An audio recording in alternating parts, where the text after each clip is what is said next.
തണ്ണിമത്തൻ കുരു വിഴുങ്ങിയാൽ വയറ്റിൽ തണ്ണിമത്തൻ വളരുമെന്ന് പണ്ടാരോ നിങ്ങളോട് പറഞ്ഞിട്ടുണ്ടാകും. എന്നാൽ യഥാർത്ഥത്തിൽ നമ്മുടെ ശരീരത്തിനുള്ളിൽ എന്താണ് സംഭവിക്കുന്നതെന്ന് നിങ്ങൾക്കറിയാമോ? ആദ്യം ഈ കുരു നിങ്ങളുടെ വയറ്റിലെ ആസിഡിലെത്തുന്നു. ആസിഡ് ഇതിനെ ഉടൻ തന്നെ നശിപ്പിക്കുമെന്ന് നിങ്ങൾ കരുതിയേക്കാം.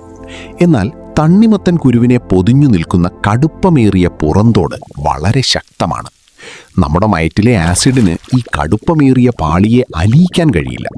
അതുകൊണ്ട് കുരുവിന് യാതൊരു മാറ്റവും സംഭവിക്കില്ല. അവിടെ നിന്ന് ഇത് നിങ്ങളുടെ ചെറുകുടലിലേക്ക് നീങ്ങുന്നു.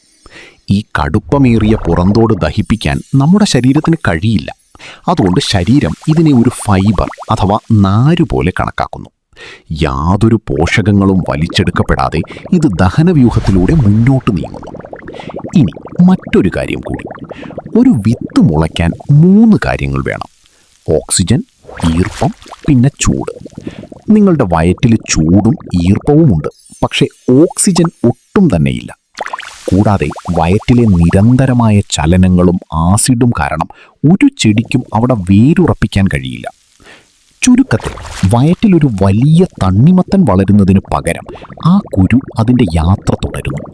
24 മുതൽ 48 മണിക്കൂറിനുള്ളിൽ അത് എങ്ങനെ അകത്തേക്ക് പോയോ അതേ രൂപത്തിൽ തന്നെ നിങ്ങളുടെ ശരീരത്തിൽ നിന്നും പുറത്തേക്ക് പോകും. അതുകൊണ്ട് കുരു വിഴുങ്ങുന്നത് കൊണ്ട് പേടിക്കാനൊന്നുമില്ല. പക്ഷേ അത് പിന്നീട് മണ്ണിൽ നടാൻ നിൽക്കരുത് എന്നു മാത്രം.